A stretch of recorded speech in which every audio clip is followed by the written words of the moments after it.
welcome back. I do hope each of you are having a great week. In this video, I have captured a very typical and quite an ordinarily slow and simple week. My life is pretty ordinary, or is it? The older that I get, the more I understand I don't think we're meant to chase this idea of a life more special beyond our present day. This day is special. Our moments as moms, dads, homemakers, they are extraordinarily special as we just work with our hands, spend moments with our children, learn new skills. So while my life might not seem like anything special, especially compared to this fast-paced, driven, modern-day culture, I love my days here at home, working with my hands and being with the people that I love the most. Here's a glimpse into our week.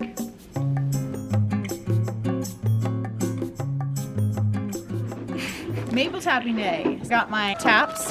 I've got my little tubes that's going to drain sap into my containers. I have got my drill, and I got to get my 5/16 bit. I've got a hammer to make sure I hammer that tap in the right distance. So let's get started. I'm a little nervous. This is my very first time doing this, so a bit intimidated, but we're gonna get it done. You should tap on the south facing side, is what I've heard, and preferably above a root or a very large branch. It's hard work tapping into maples, isn't it? It's a dangerous job. Or when you don't know how to get the drill bit into the drill, then you end up with stupid stuff like this. Yeah, work a drill. It's been years, okay? It's been years. Yeah. I mean, you're good at many other things, but I don't know if. Well, soon I'll be really good at putting the bit into the drill. Yeah. Okay.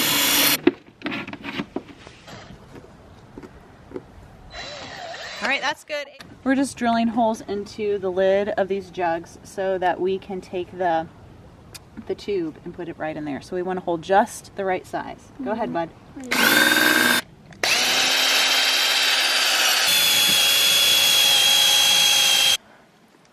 You want to get like a little, find a little branch or something we can stick in there and make sure all the Come to us, maple syrup.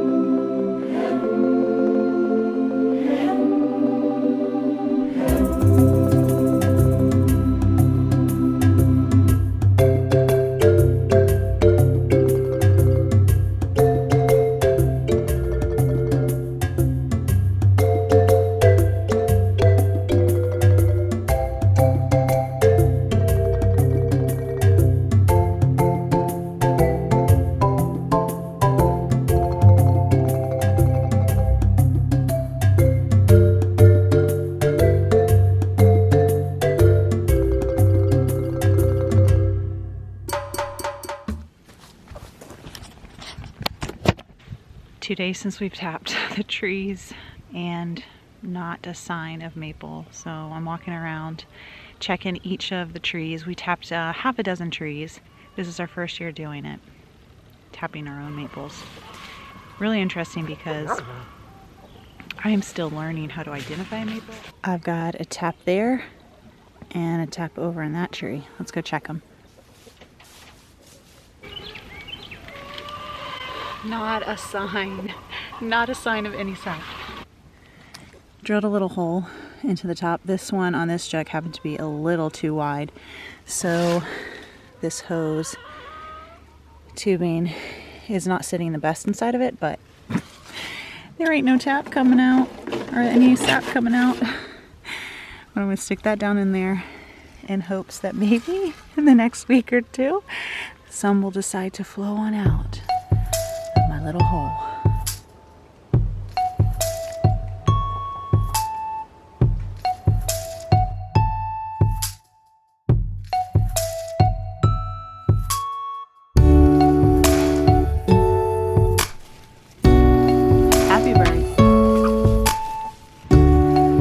To other things, chicken chores.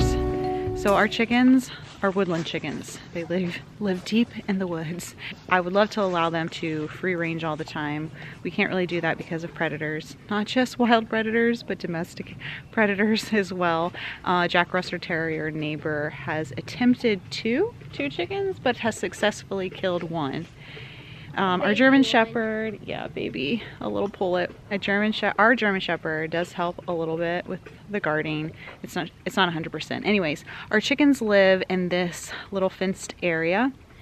When it rains, it gets gross and muddy, so I try to keep up on the bedding, natural, free bedding that we have with so many leaves and so many pine chats.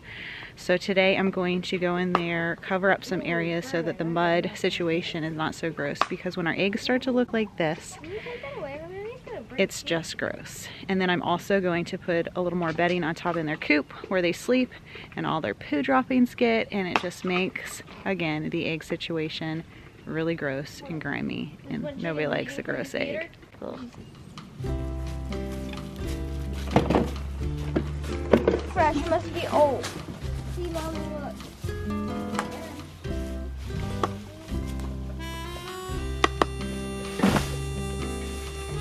We can get a white chicken and a golden chicken and name them both.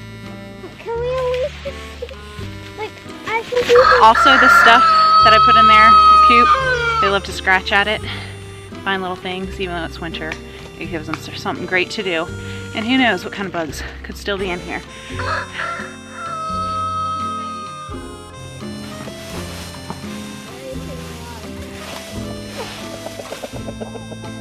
Alright, I'm gonna go get a bucket and get some pine chats for the nesting boxes.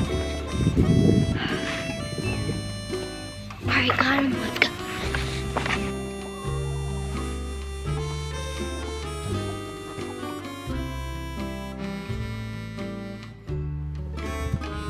Does that bath feel good? Yeah? No? I'm gonna make you leave. I'm a little embarrassed.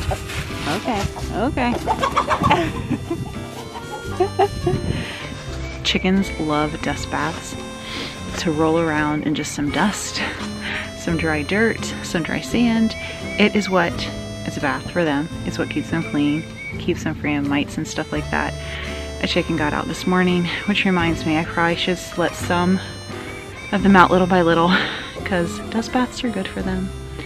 And when it gets really wet inside their coop, there's an area that's great for dust bathing, but when it gets wet, they're not able to bathe. I'm a wolf pup and I go, yes, you are. And then I go to Charles. No. I think we need to go with John.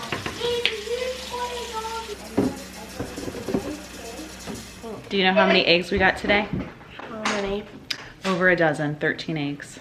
So we're just getting too many. The egg production is up now that it's, I guess, warming up a little bit. But Daddy says we need to sell some hens. So we got, I think, 13 hens. We need to go ahead and sell a few. We're not set up to sell our eggs. We share our eggs with family and neighbors. I'm gonna have to go ahead and give some of these eggs away because we have way too many eggs. Let me just show you how many eggs we have on hand. Feeding these to our dogs. This is the dog bowl. The washed ones that are being, the washed ones that are being held inside the fridge. Once you wash them, you gotta refrigerate them. And our whole egg basket is full. Wow.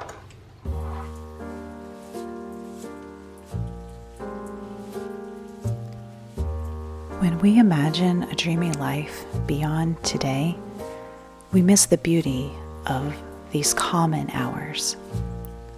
Live slow, live present. Someone once said, "It is something to be able to paint a particular picture or to carve a statue, and so to make a few objects beautiful, but it is far more glorious to carve and paint the very atmosphere and medium through which we look. To affect the quality of the day, that is the highest of arts."